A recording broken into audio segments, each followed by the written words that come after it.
আমার আল্লাহ বলেছেন যে কিয়ামতের দিন আমি স্থাপন করব আল মাওয়াজিন, মিজানের বহুবচন।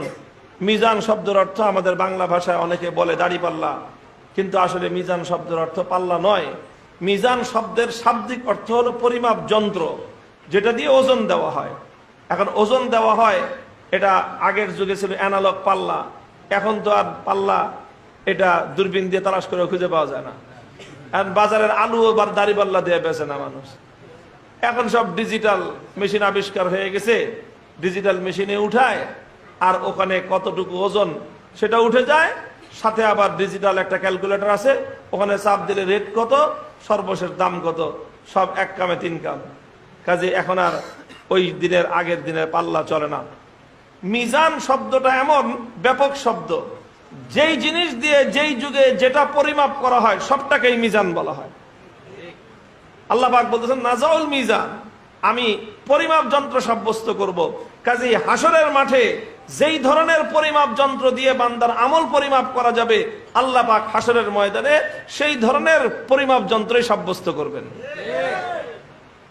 যারা মানদাত্তা আমলে তারা মনে করতে করে বসে আছে আল্লাহ বুঝি হাসরের ময়দানে বড় বড় দুইটা পাল্লা বানাইবেন, ইয়া বড় কোনো দাড়ি পাল্লা আল্লাহ পাক হাসরের মাঠে সাব্যস্ত করবেন না। আল্লাহ তো এরকম বলেননি। আল্লাহ বলেছেন নাজাউল মিজান, আমি পরিমাপ যন্ত্র সাব্যস্ত করব। পরিমাপ কিন্তু এক একটা জিনিস এক এক সময় এক এক জিনিসের দ্বারা পরিমাপ করা হয়। সব জিনিস পরিমাপ করার যন্ত্র একরকম না। আপনার যে টনকে টন রড মাপে, এটা কি দাড়িপাল্লা দিয়ে মাপে? এটা স্কেল দিয়ে মাপে। আরো অনেক জিনিস আছে মাপার। আপনার শরীরের তাপমাত্রা, শরীরের মধ্যে জ্বর আসছে, গরম, হাত দিয়ে দেখে যে না কপালে তো বেশি গরম না, কয় না ভিতরে চোরাই জ্বর আছে।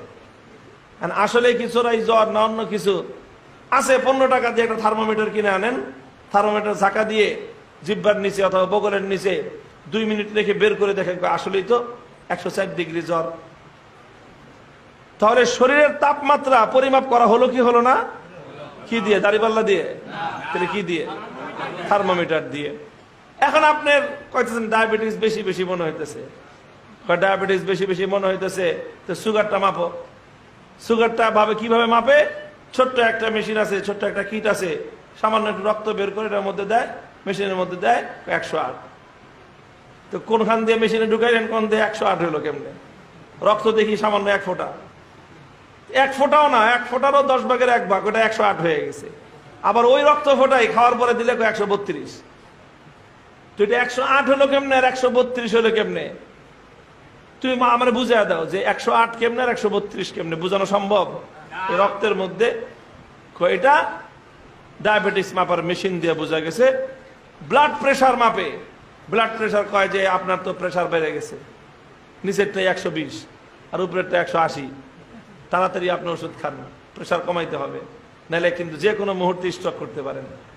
করে কিনা? ব্লাড প্রেশার মাপে কি দিয়ে? দাড়িপাল্লা দিয়া? কি দিয়ে?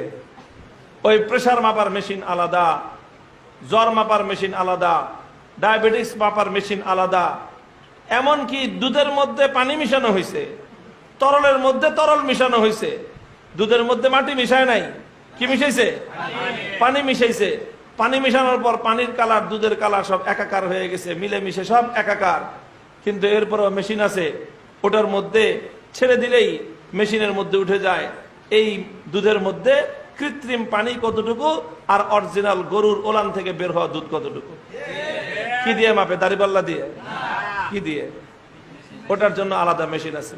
সাতুবদি লাকাল আইয়ামু মা কুনতা জাহিলান, সাতুবদি লাকাল আইয়ামু মা কুনতা জাহিলান ওয়া ইয়াতিকা বিল আখবারি মান লাম তুজাওবিদি। আল্লাহ পাক রব্বুল আলামিন এগুলো কিছু দেখায় দেন মানুষকে, এরপরেও 21 শতাব্দীতে আইসা কোনো মানুষ আসলে নাস্তিক থাকতে পারে না।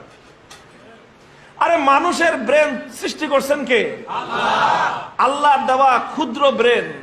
এই ব্রেন আল্লাহ পাক আদম আলাইহিস সালামের যুগ থেকে নিয়ে আজ পর্যন্ত আল্লাহ সৃষ্টি করে মার্কেটে সাপ্লাই করতেছেন। কে? আল্লাহ। মেড ইন আরশ। এটা মেড ইন কোথায়? আরে আরশ কোথায়? আরশে, আরশে তৈরি হয়েছে। মানুষের ব্রেন তৈরি হয়েছে কোথায়? আরশে। তৈরি করেছেন কে? আল্লাহ। আল্লাহর দেওয়া ব্রেন কয়টা ব্রেন আল্লাহ পাক এই পর্যন্ত সৃষ্টি করছেন বলেন তো? বর্তমান যুগে 700 কোটি ব্রেন কে সৃষ্টি করেছেন? এই হাজার হাজার বছর ধরে crore crore lakh lakh billion trillion brain গুলো কার সৃষ্টি?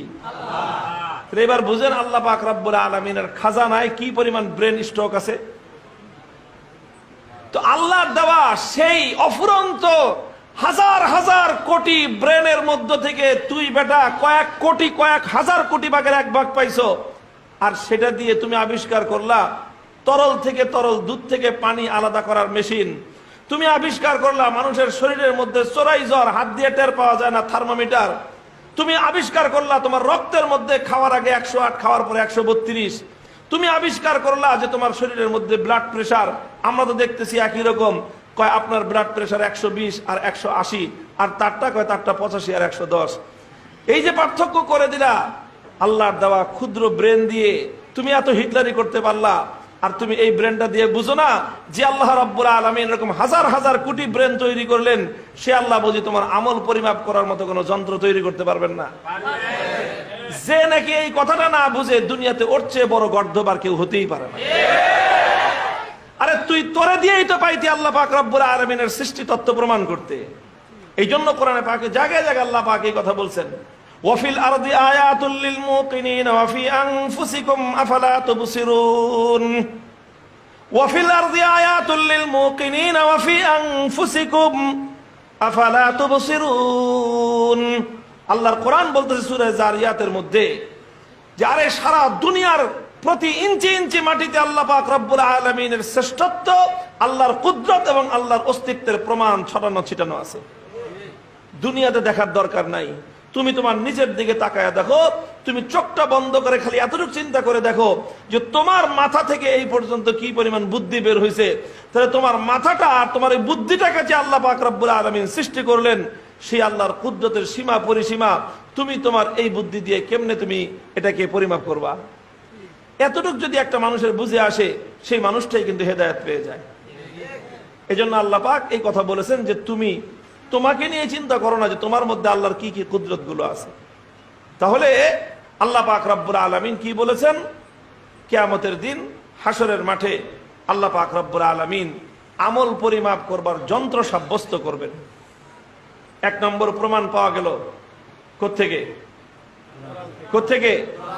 কে বলেছেন? আল্লাহ বলেছেন। 2 নম্বর প্রমাণ ইমাম বুখারী রাহমাতুল্লাহ আলাইহি পেশ করতেছেন আল্লাহর রাসূলের কথা থেকে। আল্লাহ রাসূল বলেছেন, কালিমাতান হাবিবাতানি ইলার রহমান খাফিফাতানি আলাল লিসান সাকিলাতানি ফিল মিজান সুবহানাল্লাহি ওয়া বিহামদিহি সুবহানাল্লাহিল আযীম। আল্লাহর রাসূল বলেছেন 2টা কথা এমন আছে। কালিমাতান মানে কি? 2টা কথা। 2টা কথা এমন আছে যে ওই 2টা কথার 3টা বৈশিষ্ট্য। 1 নম্বর বৈশিষ্ট্য হলো হাবিবাতানি ইলার রহমান। রহমান অর্থ হলো সীমাহীন দয়ালু। যিনি সীমাহীন দয়ালু, যার দয়ার কোনো সীমা পরিসীমা নেই, সেই মহান সত্তার কাছে এই কথা 2টা খুব প্রিয়, তার কাছে খুব ভালো লাগে। তো যেই কথা যার কাছে খুব ভালো লাগে, সেই কথাটা তার কাছে বললে তার কাছ থেকে পুরস্কারও বেশি পাওয়া যায়। এটা হলো এই 2 কথার প্রথম বৈশিষ্ট্য। দ্বিতীয় বৈশিষ্ট্য হলো খাফিফাতানি আলাল লিসান। কথা 2টা খুব সহজ, উচ্চারণ করা সহজ, বেশি লম্বা না, মুখস্থ করা সহজ, বেশি সময় লাগে না বলতে, এজন্য বলা সহজ। কঠিন কোনো অক্ষর নাই, পেঁচানো কোনো শব্দ নাই, এই জন্য এটাকে সহজেই বলে ফেলা যায়। খুব ছোট্ট, খুব সিম্পল, খুব সহজ। এটা 2 নম্বর বৈশিষ্ট্য। 3 নম্বর বৈশিষ্ট্য কি? সাকিলাতানি ফিল মিজান। কথা 2টা খুব ছোট্ট, খুব সহজ হলে কি হবে? কিয়ামতের দিন যখন পরিমাপ যন্ত্র সাব্যস্ত করা হবে, তো সেই মিজানের মধ্যেই কথা 2টার ওজন অনেক ভারী হয়ে যাবে। তাহলে কথার ওজন আছে না নাই? আল্লাহ রাসূল কি বুঝাইলেন? কথার ওজন আছে না নাই? কথা 2টো হালকা হতে পারে, কথা 2টো ছোট্ট হতে পারে, কথা 2টো সিম্পল হতে পারে, কথা 2টো খুব সহজ হতে পারে, কিন্তু কথা 2টোর ওজন অনেক বেশি। বুঝা গেল দুনিয়াতে অনেক কথা আছে যেই কথা ছোট কিন্তু ওজন বেশি। আবার অনেক কথা আছে যেই কথা অনেক বড় কিন্তু ওজন কম। দুই রকমই আছে মানুষের দুনিয়াতে। হ্যাঁ, বিশাল গাট্টি আছে, তুলার গাট্টি, ওজনে দিলে হালকা। আবার ছোট জিনিস আছে, লোহা, সীসা, দেখতে ছোট, সাইজ ছোট, কিন্তু ওজনে দিলে ওজন বেশি। অনেক জিনিস আছে, সৌদি আরবে দেখা যায় কাঁচামরিচ ভেন্ডির মতো, ঢেঁড়স আছে না, ঢেঁড়সের মধ্যে এত বড় বড় কাঁচামরিচ, আপনার পুরা কাঁচামরিচ কাটটা আপনার ভাজি পাকাইলেও জাল খুঁজে পাবেন না। ওই সাইজই খেলে বড়, এত বড় বড় ভেন্ডির মতো কাঁচামরিচ, ওটা চাবায় চাবায় খায় মানুষ শশার মতো, ওটার মধ্যে একটুও ঝাল লাগে না। আর আমাদের দেশে বিন্দি মরিচ আছে, মরিচ সাইজে ছোট হলে কি হবে, ঝাল অনেক বেশি। তো অনেক জিনিস আছে সাইজে বড় হয় কিন্তু কাম হয় না, আবার অনেক জিনিস আছে সাইজে ছোট কিন্তু ছোট হলে কি হবে, অ্যাকশন অনেক বেশি। আল্লাহ রসুল বলতেছেন কথা দুইটা তোমাদেরকে শিখিয়ে দিলাম, সাইজে ছোট হলে কি হবে, অ্যাকশন অনেক বেশি। সাকিরাতানি ফিল মিজান, যে এই কথা দুটো খুব ছোট্ট, খুব সহজ, খুব সিম্পল, কিন্তু কিয়ামতের দিন মিজানের মধ্যে নেকির পাল্লায় অনেক ভারী হয়ে যাবে। কথা দুটো কি? সুবহানাল্লাহি ওয়া বিহামদিহি সুবহানাল্লাহিল আযীম। বলেন সুবহানাল্লাহি ওয়া বিহামদিহি সুবহানাল্লাহিল আযীম, সুবহানাল্লাহি ওয়া বিহামদিহি সুবহানাল্লাহিল আযীম। তো এখানে ছাত্ররা ছাত্রীরা দেখো, এখানে এই হাদিস এনেছেন ইমাম বুখারী। এই হাদিসের মধ্যে মাওজা ইস্তেশহাদ, যেই জায়গাটা মূল ইমাম বুখারীর দেখানোর উদ্দেশ্য সেটা সাকিলাতানি শব্দ। সাকিলাতান, যে কথা ভারী হয়। আল্লাহর নবীর হাদিস দ্বারা বোঝা গেল যে সাকিলাতান ফিল মিজান, যে কিয়ামতের দিনের পরিমাপ যন্ত্রের মধ্যে কোন কোন কথা কি হবে, ভারী হবে, ওজনদার হবে। তাহলে এটার দ্বারা কি বোঝা গেল? ওজন সত্য না মিথ্যা? ওজন প্রমাণিত না অপ্রমাণিত? আল্লাহর কোরআনের আয়াতের দ্বারা সাব্যস্ত হলো ওজন হবে, আল্লাহর নবীর হাদিসের দ্বারা প্রমাণ হলো ওজন হবে। কোরআন এবং হাদিসের দ্বারা এই কথাটা সাব্যস্ত হওয়ার পর যারা ঈমানদার তারা বলবে রাদিনা বিল্লাহি রাব্বান ওয়া বিমুহাম্মাদিন নাবিয়্যান ওয়া রাসূলা। রব হিসাবে আল্লাহ যথেষ্ট, রাসূল হিসাবে মুহাম্মদ সাল্লাল্লাহু আলাইহি ওয়াসাল্লাম যথেষ্ট। ওই দুইজনের কথা জানবার পর 3 নম্বর দুনিয়াতে কে কি বললো এটা শুনবার টাইম আমাদের নাই। এটা দুনিয়ার সব জায়গায় সব কথায় মনে রাখবেন, খালি বুখারী শরীফের দর্শে না, এই শিক্ষা জীবনের সকল ক্ষেত্রে যেখানেই এটা আল্লাহর কথা, আল্লাহ রসুলের কথা, 3 নম্বর কথা যে নিয়ে আসবি বাম হাতের চটকানা তার কানপট্টিতে। তরবারি দিয়ে তার ওমরের মতো মারতে পারবেন না, ইমান নাই, কিন্তু অন্তত বাম হাতের চটকানাও যদি মারতে না পারেন ইমান নিয়ে কবরে যাওয়া লাগবে না। আল্লাহ এবং তার রসুলের কথার বাইরে যেই কথা যে নিয়ে আসবে, যে কোনো বিষয়ে সেই কথা, মুমিনের কাছে কথা আসবার পর মুমিন চুপ করে শুনে ঘরে ফিরে যাবে, এটাই দুর্বল ইমানের লক্ষণ। অন্তত বাম হাতের চটকানা মারতে পারলে ইমান শক্তিশালী। এটা বুখারী শরীফের শিক্ষা, বুখারীর দর্শ এটা, যে আল্লাহ এবং তার রসুলের কথার বাইরে অন্য কোনো কথা মুসলমান সমাজ শুনতে চায় না। অন্য কোনো কথা যেই বলুক না কেন, সে যত বড় নেতা হোক, যত বড় খেতা হোক, আল্লাহ এবং তার রসুলের কথার ভিতরে আসো, নেতাগিরি চলবে। আল্লাহ এবং তার রসুলের কথার ভিতরে বাইরে যাইবা, তোমার নেতার গতিতে আমি আগুন ধরাই। এইভাবে মুমিন ঈমান নিয়ে চলতে হবে দৃঢ়তার চিত্তে, কোনো দুর্বলতার কোনো সুযোগ নাই। এই মিয়া, যারা কুফুরের পথে চলে তারা হক না বাতিল? আর যারা ঈমানের পথে চলে তারা হক না বাতিল? যে হকের পথে থাকে সে যদি মরে যাবে কোথায়? যে বাতিলের পথে চলে ও মরলে যাবে কোথায়? তাহলে যেই বেটা বাতিলের পথে মরলে যাবে জান্নাতে, ও যদি বুক ফুলায় জাহান্নামে, যেই বেটা বাতিলের পথে চলে মরলে যাবে দোজখে, মরলে যাবে জাহান্নামে, মরলে পূর্বে আগুনে, সে যদি বুক ফুলায় চলতে পারে, তুমি হকের উপর থেকে মরলে যাবে জান্নাতে, তোমার ভয় কিসের? যুক্তি তো সহজ এটা, নাকি? আলাইসা কাতলাহুম ফিন্নার ওয়া কাতলানা ফিল জান্নাহ আলাসনা আলাল হাক্কি ওয়া হুম আলাল বাতিল। হযরত ওমরের ডাইরেক্ট যুক্তি যে হুজুর আচ্ছা বলেন তো, আমরা হক ওরা বাতিল, কথা ঠিক আছে কিনা? হুজুর কহা ঠিক আছে। আমি মরলে জান্নাতে, ও মরলে জাহান্নামে, কথা ঠিক আছে? হুজুর কহা ঠিক আছে। হযরত ওমরকে আর 3 নম্বর কোনো কথা লাগবে না, কাজী এখন মারামারি আর কথা, মানে ডাইরেক্ট অ্যাকশন। এরপরে অ্যাকশনটা কি?